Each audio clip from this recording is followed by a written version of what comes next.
What is it about the industry that's so exciting? Because there's a lot of complex industries.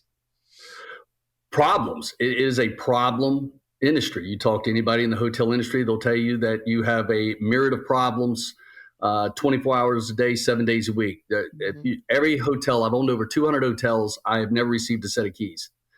The doors don't lock, meaning that a hotel is open 24 hours a day, seven Right. days a week.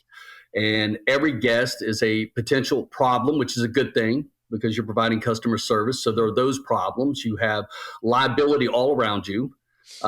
You're having to fill up, if you have a 365 room hotel, you're having to fill up 365 rooms every single day. So the marketing advertising is nonstop. The Hmm. revenue management is nonstop. It's a very, very competitive industry that really keeps you on your toes if you're playing to win. And that was the magnet for me, was this is something that can keep me busy. So I thought at the time, but that was it, because before I was essentially, being awarded contracts and fulfilling contracts with what I call a checklist. I put Hmm. the resources together, package the resources, act as a project manager on behalf of my company, and everybody checks in with me. We have a conference call every day. But that was the most of the excitement, man. When I transitioned over to this hotel portfolio that was like 126 hotels, oceanfront hotels, my God, there was a problem every 15 seconds, and I was loving it because I was getting to dissect, these problems and attack them. And that's where the concept relentless pursuit came from. Is Hmm. this just relentless pursuit of solving the problem? I'm not Hmm. problem focused. I mean, tell me the problem once, and then I don't want to talk about it anymore. I want to talk about how to fix it, you Hmm. know? And that became the love for me, the passion. Even to this day, it's a completely different industry since COVID, but you got Yeah. all kind of new problems that Right. nobody's ever seen before, Right.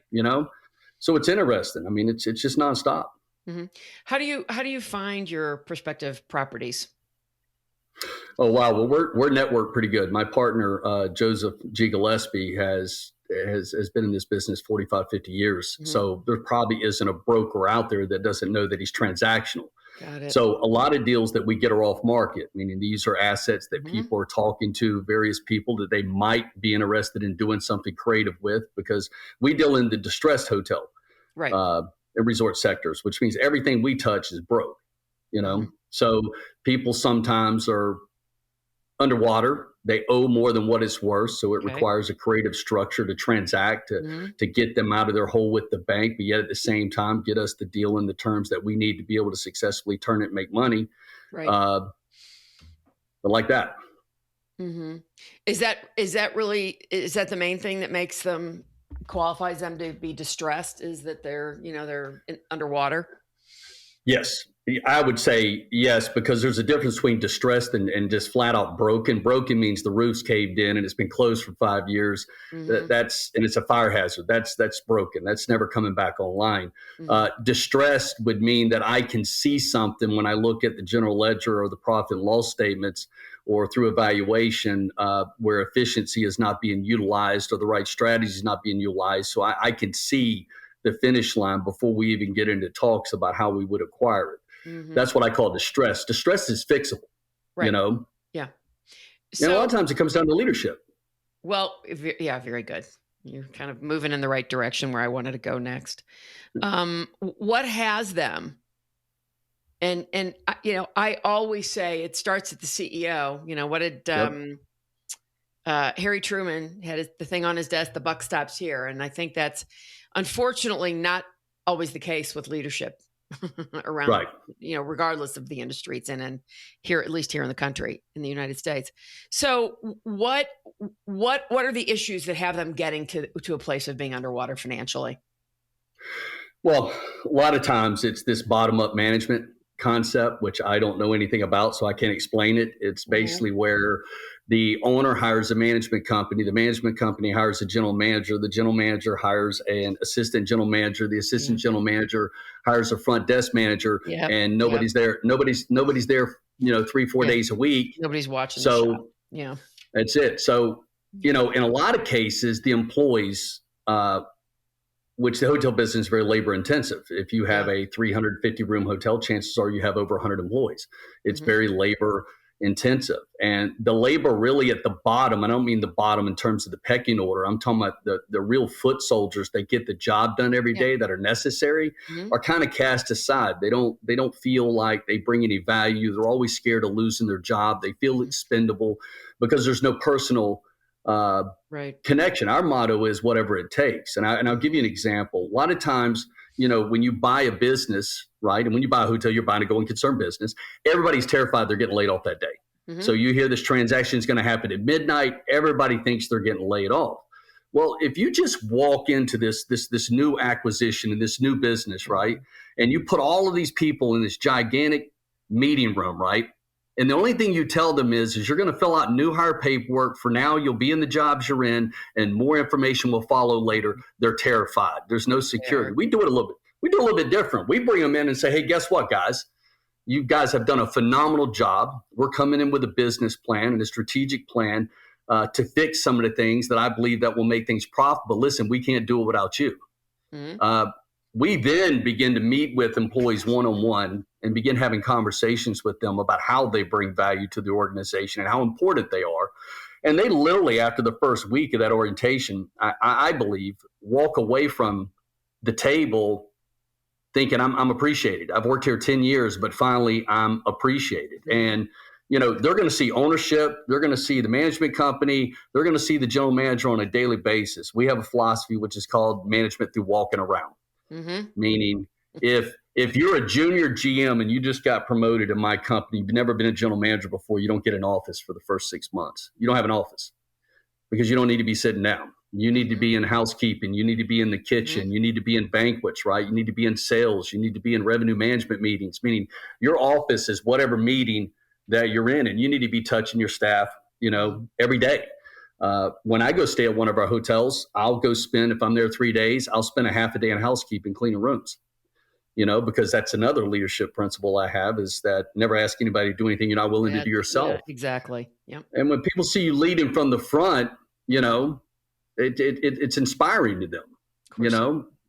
They're thinking, man, this guy, when we met him the first day and he said he was all in, he wasn't kidding. He was all in. So therefore they want to be all in. Yeah, they want to be all in. Everybody wants to win, but without the right leadership, I've seen so many people, or I call them friends of mine, that have been promoted into a senior leadership position. And I say, now what? And they say, well, it's lazy days now, man. I got 7 years till retirement. And I'm thinking, bro, your work's just beginning, because your whole organization is going to collapse if you can't find a way to inspire people. And that's through leading, communicating. If you run and hide and you take that position that you got a pit bull secretary and she's not letting anybody in, or no phone calls are coming to you, I give you 6 months before I'm buying your company for 10 cents on the dollar, because you have to lead from the front. You have to be visible. When COVID first hit, and I want to go off on a tangent, when COVID first hit, everybody in my industry was concerned about the investors, because investors were getting ready to take a bath. You know what I mean? I think it was $36 trillion lost in revenue. Yeah. In the first, I think it was the first 6 months. Yeah. So now you have all these investors wanting to pull out. Well, if you're the CEO of a hotel company, you're spending a lot of time with those investors saying, listen, calm down. We saw this in 9/11. We saw this, 2006 with the recession. It will come back. And spent no time doing what you and I'm doing right now with the staff and all these assets, saying, listen, we're getting information in on a minute by minute basis. We're going to be having 2 conference calls a day, getting you information. Right now, everything is good. Continue to do what you do. If you need anything, you let us know. If you don't feel well, you let us know. Whatever the protocol is, but they're seeing your face, okay, which is not just a name on a door. They're seeing your face saying, hey, we're all in this together and we're here to make it work. And you get a lot of mileage that way.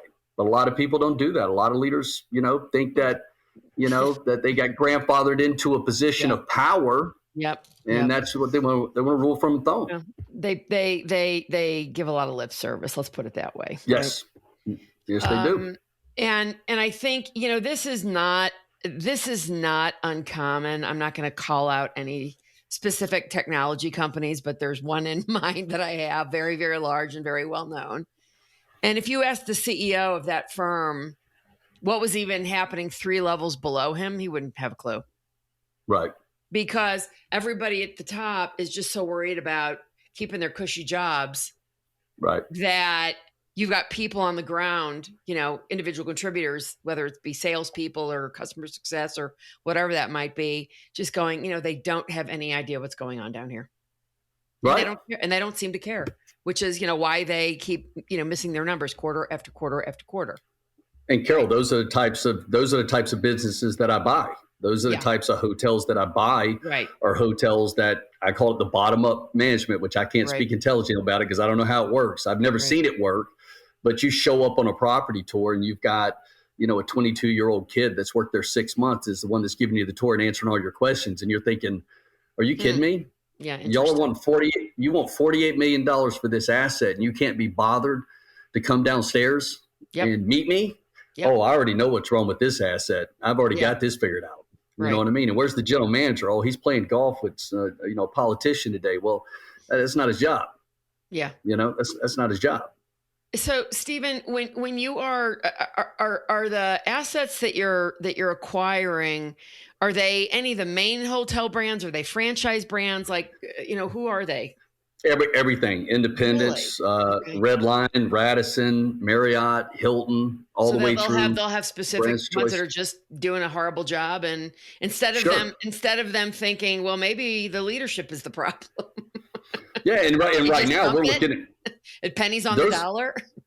Yeah, well, there's a whole new model that's hot right now that's happened since COVID. I mean, 40% of the assets out there are functionally obsolete.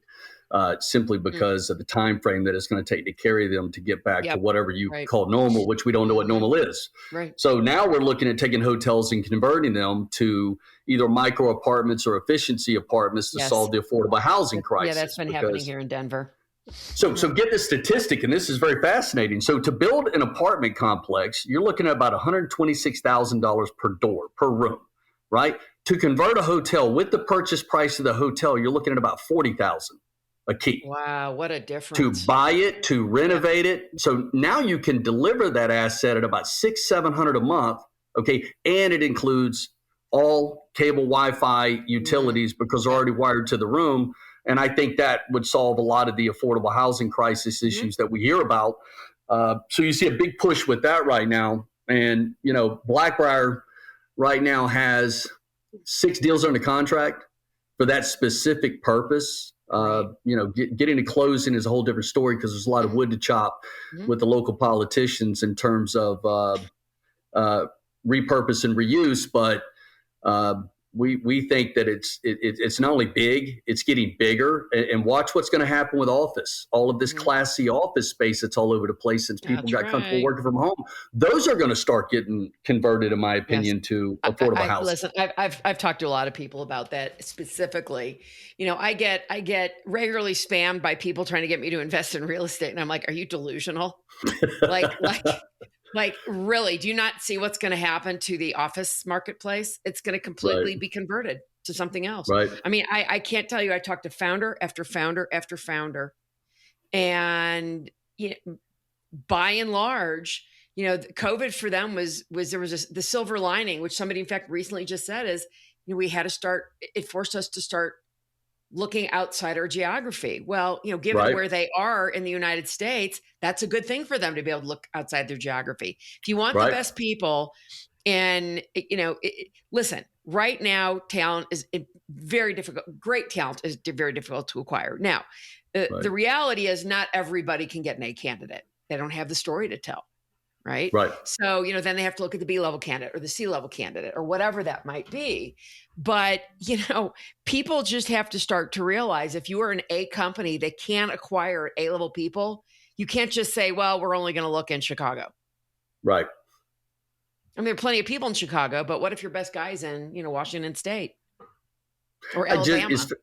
Carol, I just had this conversation with somebody Sunday. What's today? Sunday. We're talking about football. Tuesday.